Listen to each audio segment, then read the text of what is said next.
আমার বাড়ি, আমার ঘর।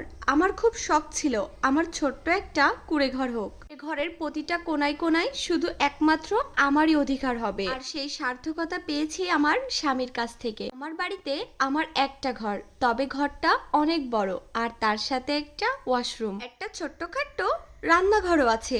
আর কি লাগে? তবে আমার ঘরের ফার্নিচারগুলো বেশি হওয়াতে আমার আর একটা ঘর এখনই করতে হবে।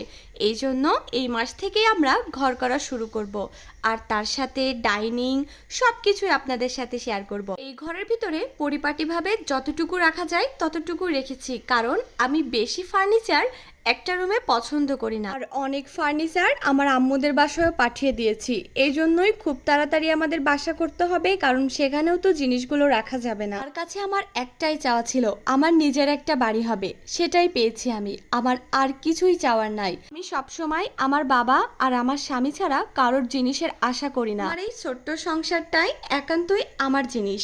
আমি কোনো কিছুই আমার শ্বশুর শাশুড়ির কাছ থেকে নিইনি বা পাইনি, আর সেসবের আশাও করি না। কি ঠিক আছে না?